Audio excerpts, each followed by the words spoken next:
ونعوذ بالله من شرور أنفسنا ومن سيئات أعمالنا من يهده الله فلا مضل له ومن يضلله فلا هادي له وأشهد أن لا إله إلا الله وحده لا شريك له وأشهد أن سيدنا وسندنا ونبينا ومولانا محمدا عبده ورسوله صلى الله تعالى عليه وعلى آله وأصحابه وبارك وسلم تسليما كثيرا. أما بعد فقد روي عن رسول الله صلى الله عليه وسلم أنه قال: من سلم له رمضان سلمت له السنة.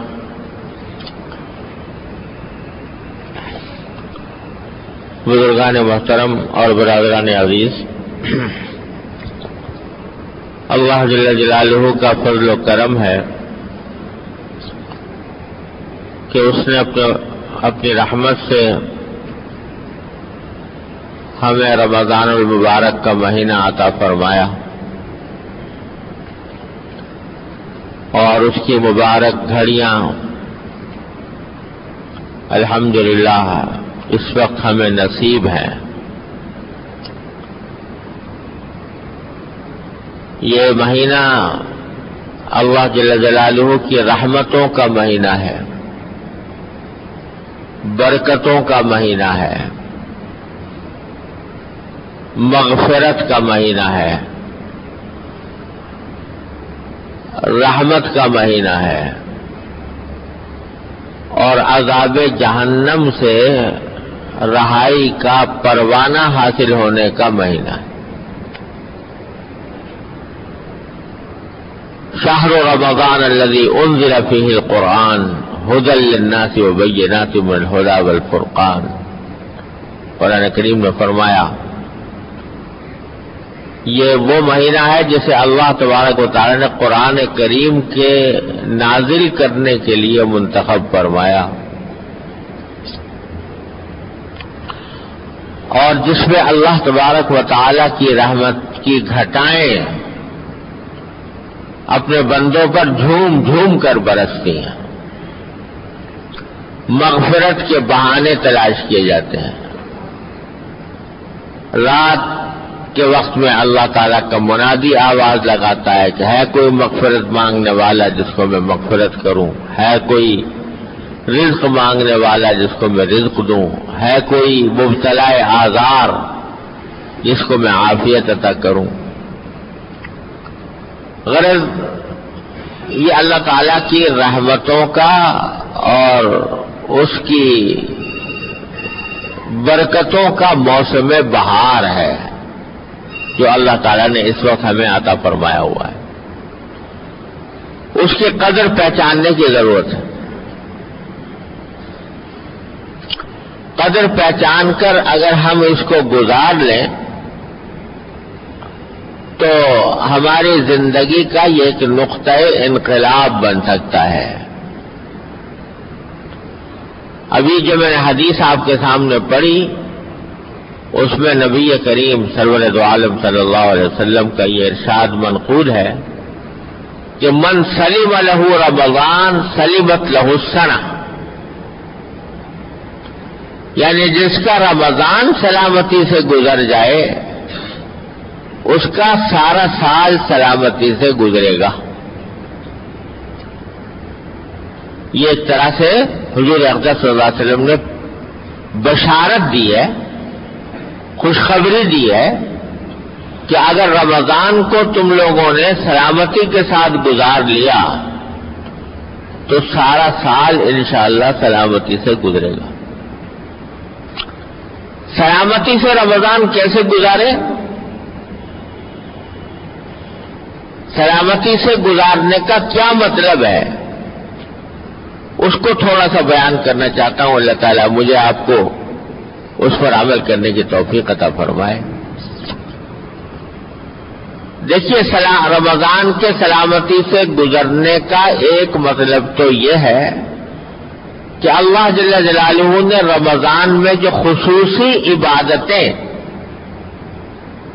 مقرر فرمائی ہیں ان کو آدمی ٹھیک ٹھیک انجام دے لے. مثلا روزہ ہے، روزہ اللہ تبارک و تعالی نے فرض کیا ہے رمضان کے اندر، اور یہ رمضان ہی میں فرض ہوتا ہے، رمضان کے علاوہ کبھی فرض نہیں ہے. کوئی نفل رکھنا چاہے رکھ لے، لیکن فرض نہیں ہے. فرض ہے اسی رمضان کے مہینے میں اللہ تعالی نے یہ عبادت رکھی ہے، تو یہ عبادت انجام دے لے جو اللہ تعالیٰ نے اس مہینے کے ساتھ مخصوص فرمائی ہے. اہتمام کے ساتھ انجام دے لے کہ کوئی روزہ چھوٹے نہیں، اور روزے کے آداب کے ساتھ اس کو رکھ لے. اور اس روزے کی عبادت پر اللہ تبارک و تعالیٰ نے یہ بھی فرمایا ہے کہ جو بندہ اخلاص کے ساتھ صحیح طریقے سے روزہ رکھتا ہے تو اس کے لیے فرمایا لعلکم تتقون، اس کے نتیجے میں تمہارے اندر تقوی پیدا ہوگا.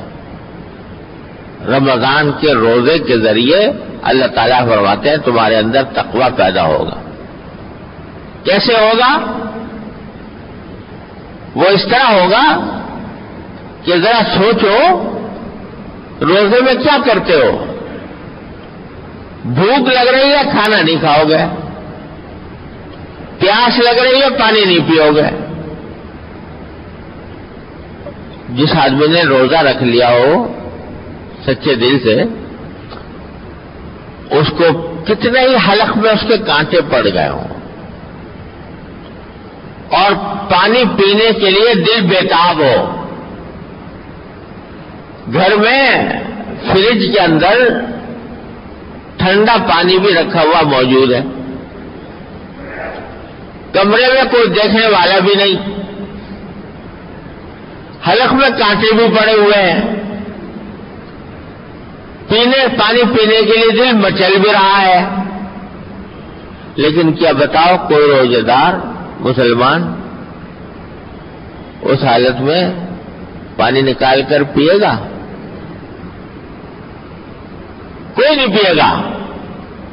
بلکہ اگر یہ کہوں تو مبالغہ نہیں ہوگا کہ کوئی شخص اس کو یہ پیشکش کر دے کہ تم مجھ سے 1,00,000 روپے لے لو اور یہ 1 گلاس پانی پی لو، تو غالب گمان یہ ہے الحمدللہ کیسے ہی گیا گزرا مسلمان ہو، لیکن وہ 1,00,000 پر ٹھوکر مار دے گا اور پانی نہیں پیے گا. یہ روزہ رکھا ہوا ہے میں نے اللہ کے لیے، میں توڑوں گا نہیں، یہ سوچے گا. یہ جو اس کے دل میں یہ بات آ رہی ہے کہ کچھ ہو جائے روزہ توڑوں گا نہیں، دل بےتاب ہو، مچل رہا ہو، پیاس لگی ہوئی ہو، حلق میں کانٹے پڑے ہوئے ہوں، لوگ بلا رہے ہوں، دعوت دے رہے ہوں، ترغیب دے رہے ہوں، نہیں توڑوں گا. اسی کا نام تو تقوی ہے. اور کیا ہے یہ جو تقوی ہے؟ تقوی کے معنی کیا ہے؟ کہ اللہ جل جلالہ کے سامنے جواب دہی کے احساس کی وجہ سے آدمی اپنی کسی خواہش کو چھوڑ دے.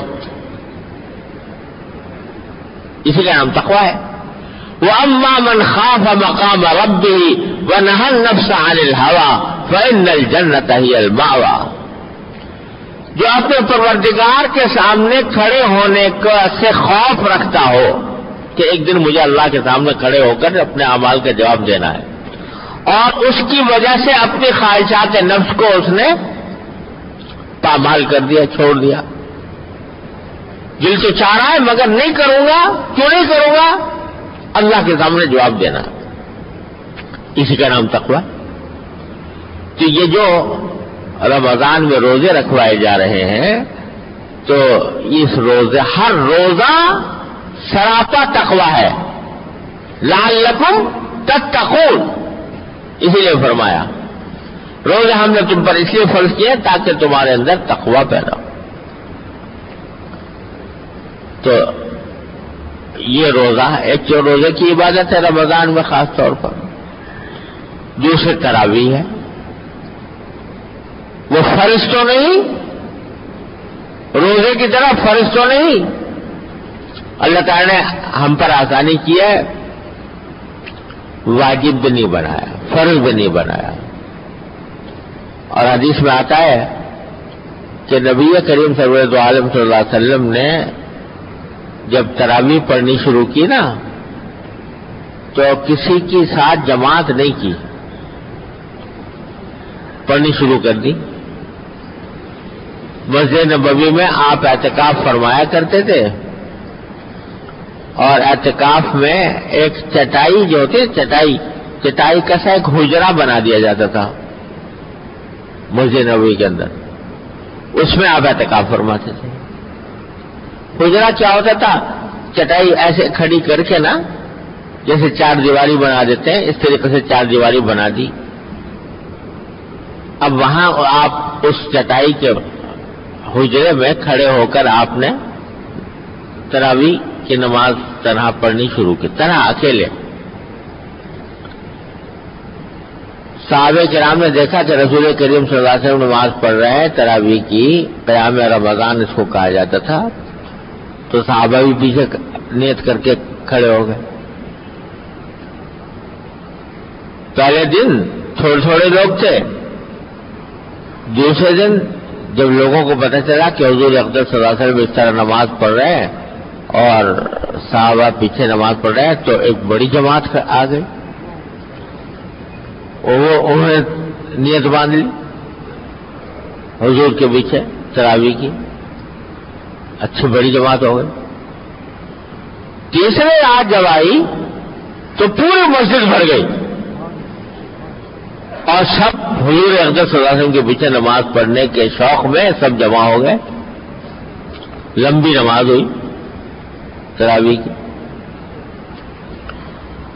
تو جب 3 دن گزر گئے اس طرح بڑی لمبی چوڑی جماعتیں ہونے لگیں، تو حضور اقدس صلی اللہ علیہ وسلم کھڑے ہوئے ایک دن اور صحابہ کرام سے فرمایا کہ اللہ تعالیٰ کو تمہاری یہ نماز اتنی پسند آئی ہے، یہ جو تم نے نماز پڑھی ہے نا جماعت کے ساتھ، یہ تمہیں اللہ تعالیٰ کی بہت پسند آئی ہے، اور چونکہ پسند آئی ہے تو مجھے ڈر ہے کہ تمہارے ذمے فرض نہ ہو جائے، اور اگر اللہ تعالیٰ نے فرض کر دی اور تم لوگ بے ہمتی کی وجہ سے اس فریضے کو بجا نہ لائے تو گناہ ہوگا بہت سخت، اس لیے کل سے میں تمہیں جماعت سے نماز نہیں پڑھاؤں گا۔ 3 دن پڑھائی، اس کے بعد فرمایا اپنے طور پر پڑھ لو، گھروں میں پڑھ لو۔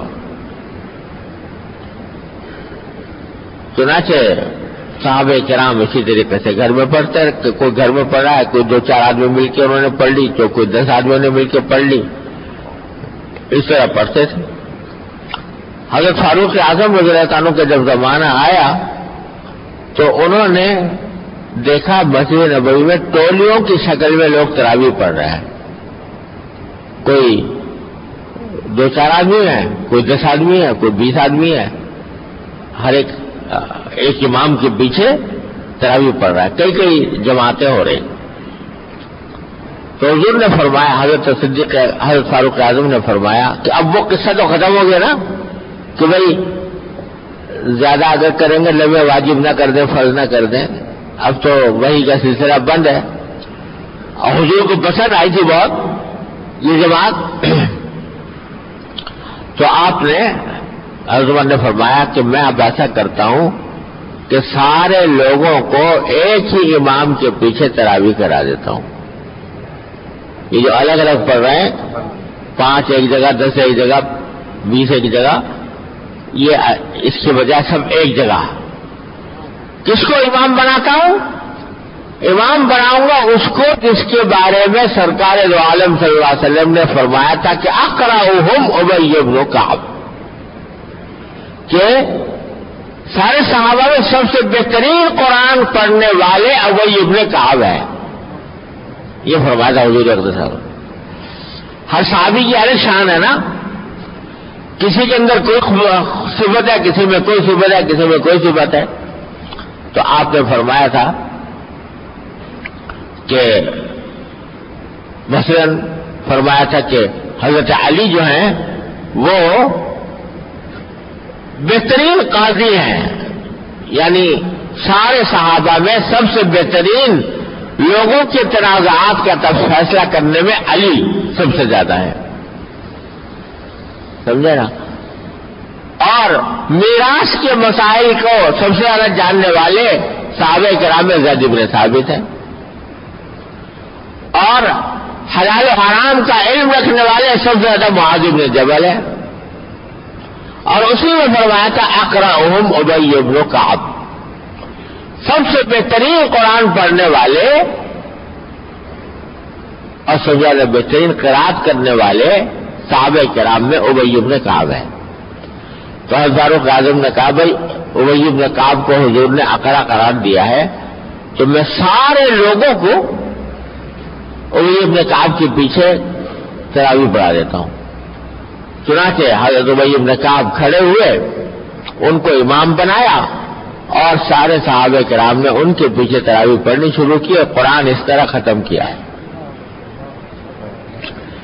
تو ایک جب اگلے دن جب یہ حضرت ابی بن کعب کے کو امام بنا دیا تراویح کا, تو فاروق اعظم اگلے دن آئے, دیکھا سارے پہلی ٹولیاں پڑھ رہی تھی وہ سب اکٹھی کر دی اور ایک ہی جماعت کر دی حضرت ابی بن کعب کے پیچھے.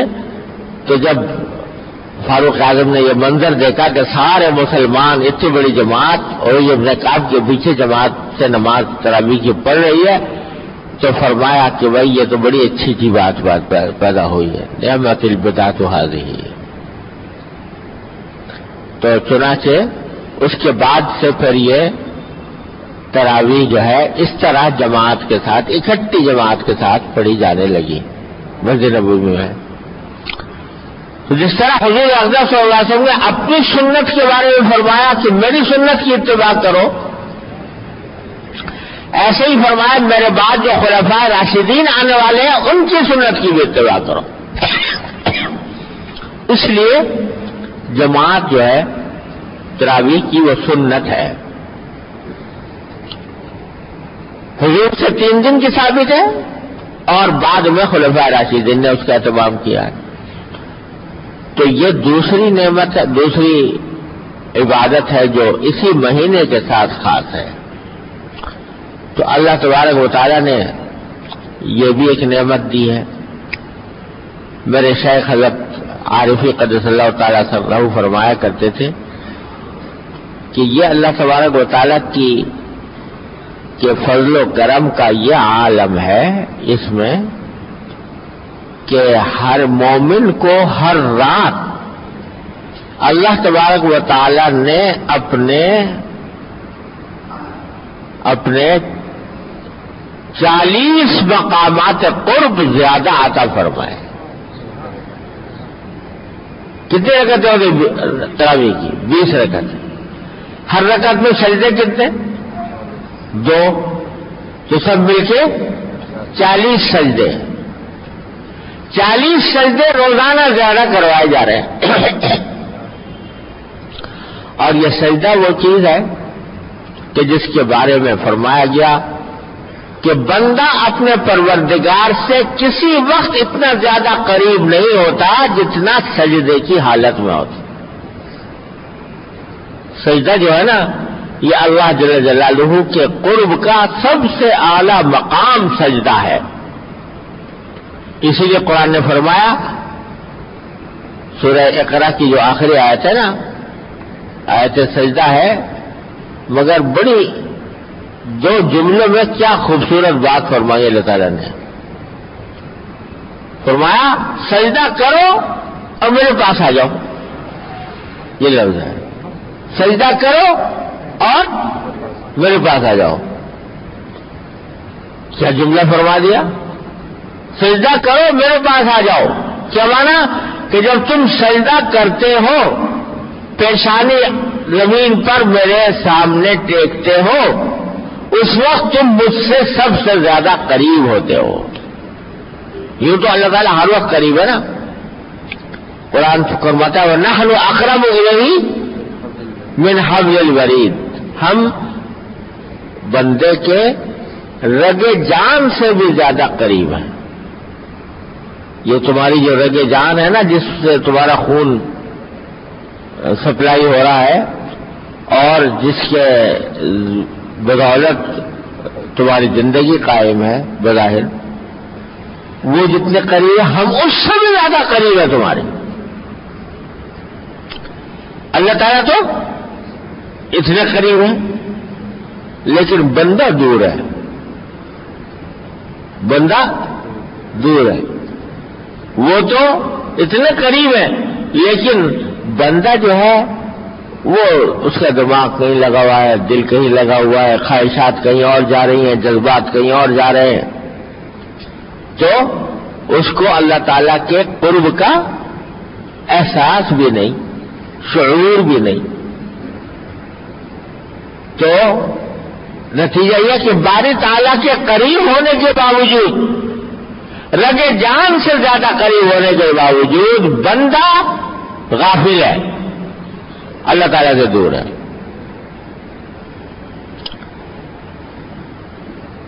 فارسی میں ایک شاعر نے کہا تھا کہ تو کہ از طرف خیش بمن نزدیکی، من کی از طرف خیش بغایت دورم.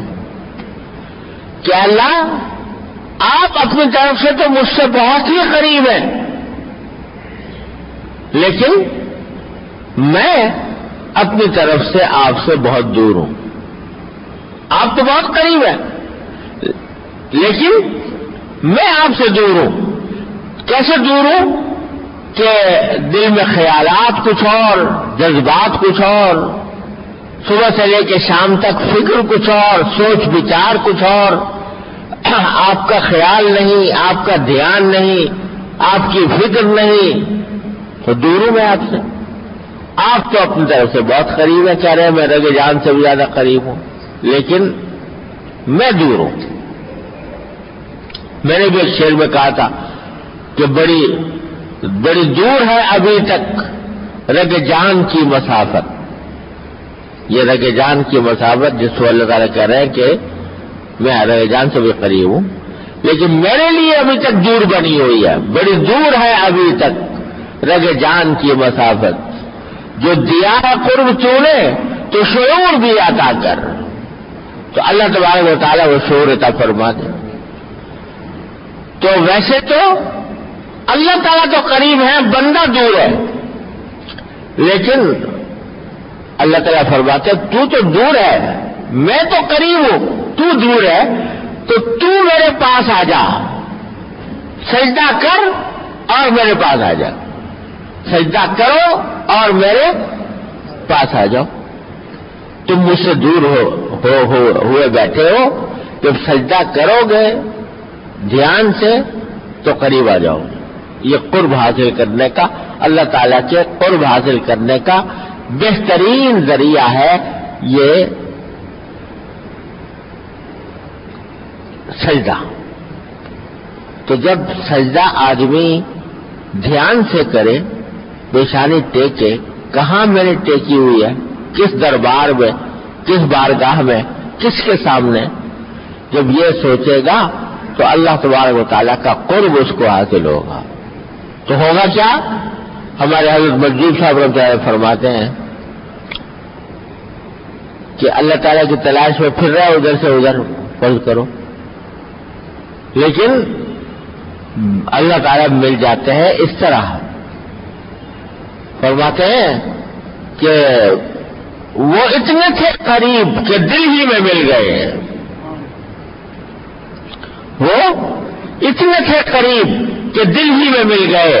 میں جا رہا تھا دور کا سامنا کیے ہوئے، میں تو پتہ نہیں کہاں بھٹک رہا تھا، ادھر سے ادھر، میں جا رہا تھا دور کا سامنا کیے. وہ اتنے تھے قریب کہ دل ہی میں مل گئے.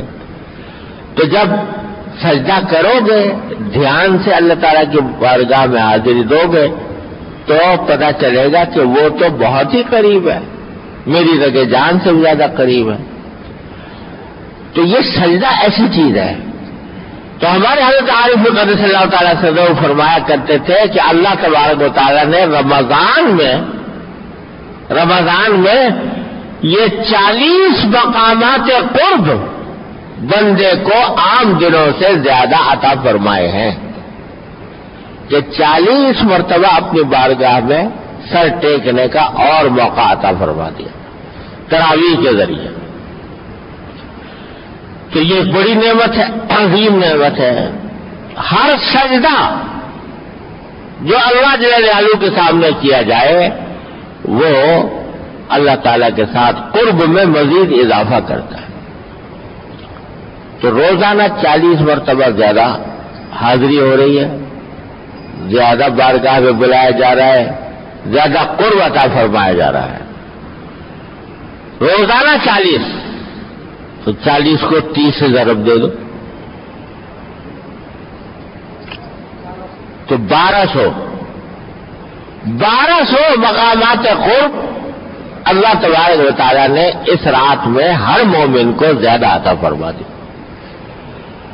تو بھائی یہ معمولی بات نہیں ہے۔ تو کیا فرمایا؟ ان اللہ افترض علیکم صیامہ وسننت لکم قیامہ، او کما قال صلی اللہ علیہ وسلم۔ حضور فرماتے ہیں اللہ نے تو روزے فرض کیے تمہارے ذمہ دن کے وقت، میں نے تمہارے لیے رات کے وقت میں قیام یعنی تراویح یہ میں نے تمہارے لیے سنت بنا دی ہے۔ تو یہ دو چیزیں ایسی ہیں جو اس مہینے کے ساتھ خاص ہیں۔ عام دنوں میں اگر چاہو نفلوں کی جماعت جائز نہیں ہے، مکروہ ہے تحریمی، اس میں جائز ہے، یہ شعار ہے اسلام کا۔ تو اللہ تعالیٰ نے یہ نعمت اس کی تو پابندی کر لو۔ تو یہ حدیث ابھی میں نے سنائی کہ جس کا رمضان سلامتی سے گزرے اس کا پورا سال سلامتی سے گزرے گا۔ تو سلامتی سے گزرنے کا پہلا مطلب تو یہ ہے کہ جو اس رمضان کی مخصوص عبادتیں ہیں ان کو ٹھیک ٹھیک انجام دے دیں۔ اور دوسرا مطلب اور بھی ہے، آج پتہ نہیں چلا وقت گزر گیا، تو اللہ تعالیٰ نے زندگی عطا فرمائی اپنی رحمت سے، تو اگلے جمعہ میں انشاءاللہ تعالیٰ اس کی تفصیل کچھ عرض کروں گا۔ اللہ تبارک و تعالیٰ اپنی رحمت سے، اپنے فضل و کرم سے ہمیں رمضان کی ساعتوں سے صحیح فائدہ اٹھانے کی توفیق عطا فرمائے۔ بس یہ دعا تو کرتے ہی نہیں چاہیے ہر وقت، یا اللہ آپ نے رمضان عطا فرمایا، اپنے فضل و کرم سے عطا فرمایا، تو ہمیں اس سے صحیح فائدہ اٹھانے کی توفیق عطا فرما دے، اور اللہ ہمارا یہ رمضان سلامتی کے ساتھ گزار دے، سلامتی کے ساتھ گزار۔ یہ تو دعا مانگتے ہی رہو، چلتے پھرتے اٹھتے بیٹھتے، تلاوت زیادہ کرو، تسبیحات، اللہ کا ذکر جو زبان پر آ جائے، فضولیات سے اجتناب، فضول کاموں سے، ایسے کام جن کے اندر نہ دنیا کا فائدہ نہ دین کا فائدہ، ان سے اجتناب، گناہوں سے بچنے کی فکر، آنکھوں کی حفاظت، غلط جگہ پہ نہ پڑے، کانوں کی حفاظت، اور یہ جو سب سے بڑا ایک ہمارے ہاں انسان کے لیے، مسلمان کے لیے بہت بڑا فتنہ پیدا ہو گیا ہے نا ہمارے دور میں، وہ ہے ٹی وی۔ اس کے نتیجے میں ٹی وی جب گھر میں ہوتا ہے تو آدمی نہ بھی چاہے تو اس کی نگاہ خراب ہوتی ہے، اس کا دل خراب ہوتا ہے، اس کے کان خراب ہوتے ہیں کہ نہیں ہوتے؟ چاہے کتنا ہی اہتمام کر لو، چاہے پروگرام ایسا بھی دیکھ رہا ہو جس میں بظاہر کوئی گناہ کا پروگرام نہیں ہے، پھر بھی کہیں میوزک آ جائے گی، کان میں پڑ جائے گی، کہیں کوئی نامحرم شکل سامنے آ جائے گی، نگاہ اس کے اوپر پڑ جائے گی، کہیں کچھ ہوگا کہیں کچھ ہوگا. تو یہ سارا دل کی دنیا کو خراب کرنے والی باتیں ہیں. تو خدا کے لیے اس کو بند کر کے رکھ دو اس رمضان کے مہینے میں. بس چھٹی نہیں دیکھیں گے. کم از کم اس زمانے میں تو کر ہی لو. باقی دنوں میں اللہ تعالیٰ توفیق دے باقی دنوں میں بھی کر لیں، لیکن کم از کم رمضان میں تو کر لیں. اس بات کی فکر ہو جائے کہ حلال روز ہی کھائیں گے، حرام کا کوئی لقمہ ہمارے منہ میں نہیں جائے گا. اس کا اہتمام کرو. کسی کی اگر فرض کرو آمدنی حرام کی اعوذ باللہ یا اللہ معاف فرما دی، تو اس زمانے میں اور کچھ نہیں، قرض لے لے، قرض کے ذریعے اپنا کھانے پینے کا انتظام کر لے. اس طرح سے رمضان کچھ سلامتی سے گزارنے کی کوشش کر لے تو اللہ تعالیٰ سارا سال بھی سلامتی سے گزاریں گے انشاءاللہ. اللہ تعالیٰ مجھے بھی آپ کو بھی اس کی توفیق عطا فرمائے. وآخر دعوانا الحمدللہ رب العالمین.